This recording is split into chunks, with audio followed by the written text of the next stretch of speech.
శ్రీనివాస కళ్యాణోత్సవం ఏర్పాట్లను మంత్రుల బృందం పరిశీలించింది. భక్తుల రద్దీకి అనుగుణంగా ఏర్పాట్లు చేయాలని సూచించారు. క్యూలైన్లు, ట్రాఫిక్, పార్కింగ్, లైటింగ్, అలంకరణలు, అన్నప్రసాదం, లడ్డూ ప్రసాదం, త్రాగునీరు, మజ్జిగ, పారిశుద్ధ్య ఏర్పాట్లు సకాలంలో పూర్తి చేయాలని ఆదేశించారు. రేపు సిఆర్డీఏ పరిధిలోని టీటీడీ ఎస్వీ ఆలయంలో శ్రీనివాస కళ్యాణోత్సవం జరగనుంది. ఈ కార్యక్రమంలో టీటీడీ చైర్మన్ బీఆర్ నాయుడు, మంత్రులు నారాయణ, ఆనం రామనారాయణ రెడ్డి, అనగాని సత్యప్రసాద్, సవిత, అనిత పాల్గొన్నారు.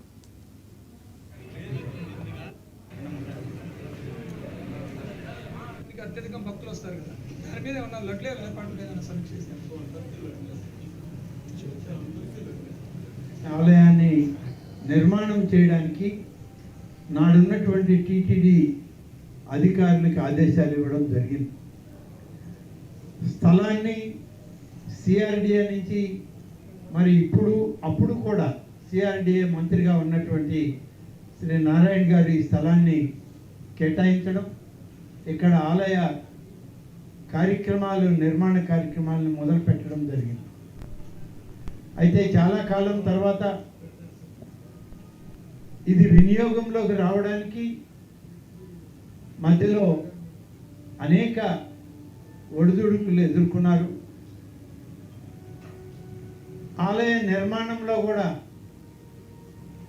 స్థాయిని తగ్గించి ఇక్కడ నిర్మాణం చేయడం అనేటువంటిది కూడా ఈరోజు మనం గమనిస్తూ ఉన్నాం. అతిపెద్ద దేవాలయం ఈ చుట్టుపక్కల తిరుమల తిరుపతి దేవస్థానం, వెంకటేశ్వర స్వామి దేవస్థానం, ఈ యొక్క అమరావతి రాజధానిలో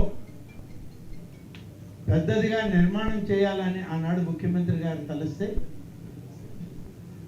దురదృష్టం కొంది తర్వాత వచ్చిన ప్రభుత్వం ఆలయ పరిధిని తగ్గించి దాని స్థాయి తగ్గుదలకి తీసుకొచ్చి మేము నిర్మాణం చేశాం, కట్టామనే విధంగా నిర్మాణం చేశాం.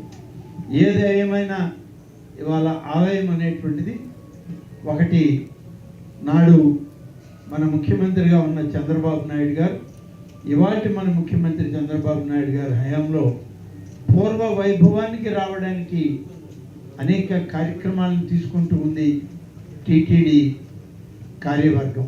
ఆలయాన్ని నిర్మాణం చేయడానికి నాడున్నటువంటి టీటీడీ అధికారులకు ఆదేశాలు ఇవ్వడం జరిగింది. స్థలాన్ని